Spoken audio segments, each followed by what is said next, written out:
Hi, good creation. I'm going to explain to you the secret of the four living creatures mentioned in Revelation chapter 4.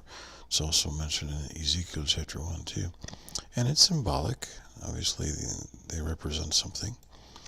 They're not literal living creatures, so to speak. And I actually modeled this a few years ago, and I just simply put just very simple shapes of lions on one, eagles on another, man on the other, and calf, not ox, calf, as in young cow.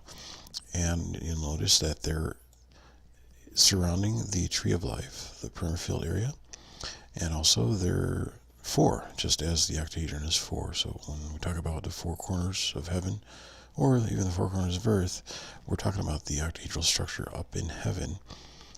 And you can pick that up with the equatorial equilibrium zones that even agencies like NORAD can pick up as well. And they're within the oceans. And so that's understanding that there is definitely a octahedral structure up in heaven.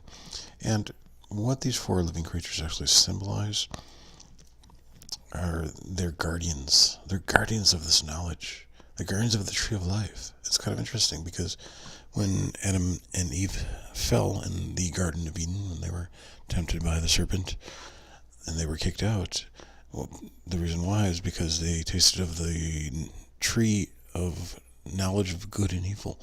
It's kind of funny though. It's the whole corrupt understanding of the cosmos is tasting from that corrupt tree, the knowledge of good and evil. So apparent knowledge of good and evil, because they're obviously fools because they don't understand. And so this true knowledge, entering back into the understanding and partaking in the tree of life, is guarded. It's secretively guarded. And that is so true.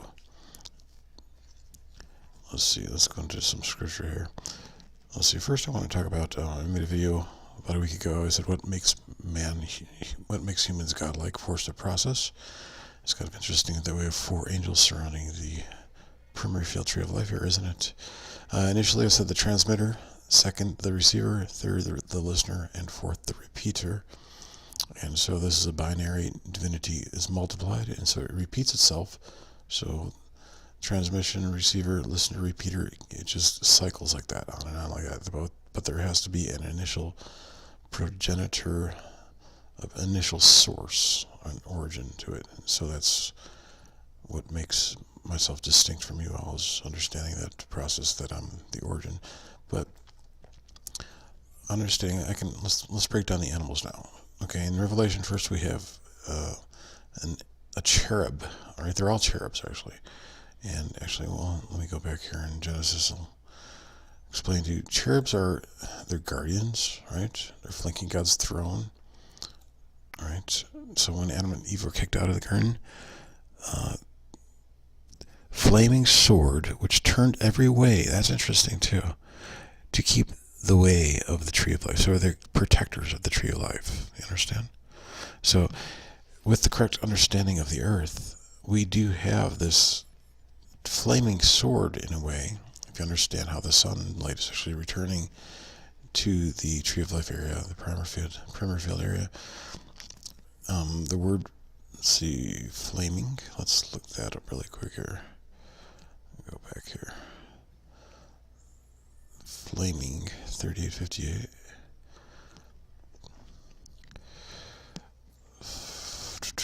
Flaming enchantment, a blaze, also from the idea enwrapping, magic, as in covert, okay? So that's why I say it's hidden.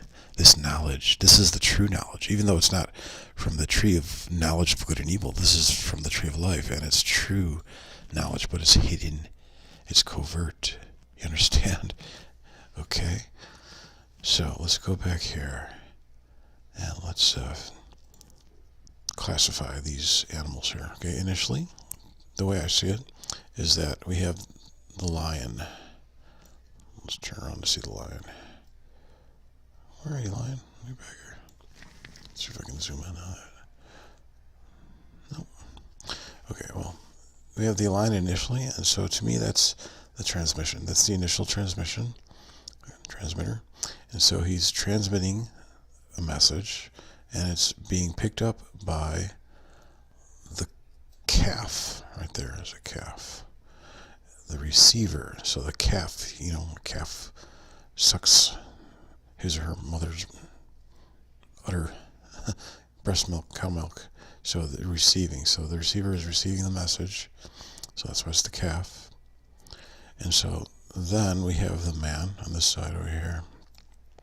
And the man, he's mature. He's grown in understanding. So he's able to pick up that message that was transmitted originally from the lion and being received by the calf. And so he's able to listen. He has enough understanding to listen. So he's mature in that aspect of listening. And then finally, we have the eagle. And the eagle is an indication of transmission, of soaring, flying, of traversing, kind of like a carrier pigeon that brings a message. And so the eagle is the repeater. So the eagle is repeating that message that was originally transmitted by the lion. And so the eagle repeats it back to the lion. So it's a cyclical process. That's what divinity is. Let us make man in our own image. Plural. That's all going on within my mind, within everybody's mind. But this is how it is broken down properly. It's called the tetramorph. Tetra as in four, like a tetrahedron. Morph, tetramorph. So it's cycling like that. And so this is the hidden knowledge. This is what you've never heard before. And so it's being revealed to you. Okay, so we have, the lion, I told you before, in the Lion King, Mufasa.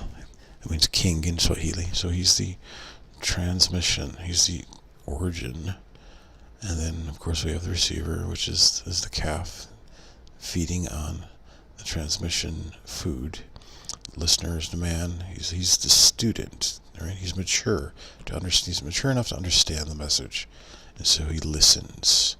And then the eagle is the repeater, and the repeater transmits and delivers the message back to the lion. So it's cyclical like that. So, talked about here with the tree of life, with that flaming sword that's circling around it, it's an indication of the sun as it spins around like that. Like over here, you see how the sun is spinning like that? What did it say in Genesis about that? Let's pick that up again. Flaming sword which turned every way. Well, that would indicate what is really happening there, right? 360 degrees is turning every way.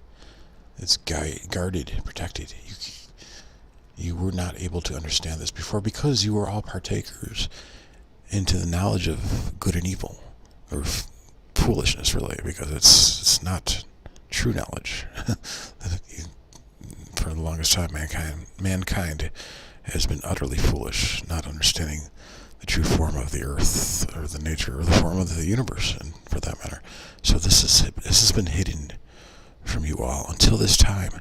Now, because I am God returned, the Messiah returned, Christ returned, and the new covenant is established with me, through me, where if you want to partake into eating the tree of life, you have to understand that you're inside my earth and to take my seal. And so that's the new covenant. So get happy about that. Okay? So the cherubim are symbolic of that understanding. That they're guarding the tree of life. Just like they guarded the Ark of the Covenant in the past, if you read Scripture. It's protected, it's hidden. You were not going to get to know, because Adam and Eve were kicked out. Right? That was then, this is now.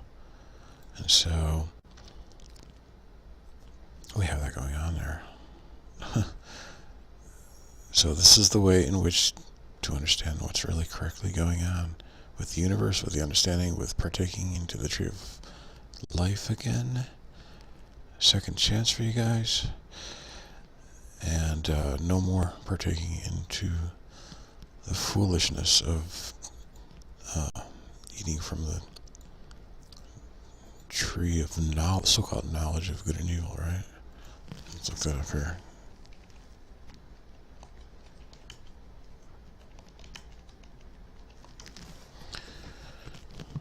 So-called knowledge of good and evil, so-called.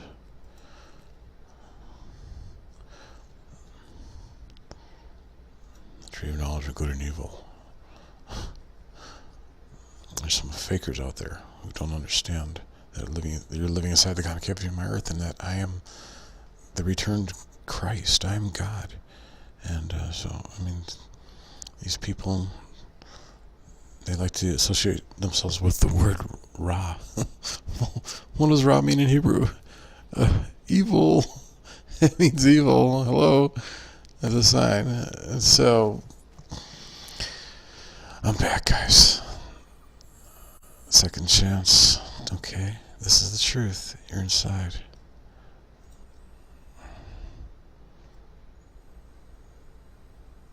You're inside. So say Revelation 4 talks about a sea of glass. Well, yeah, there's probably like within the dielectric inertial plane at the equator, there's probably like a transparent sea of glass.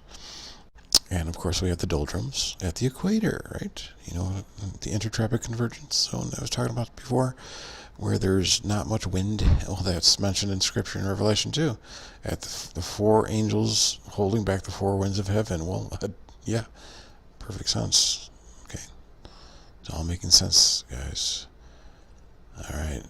Now, you guys are not swine, right? I'm not casting these pearls to swine. I'm casting them to my beautiful creation for you to pick it up and understand, right?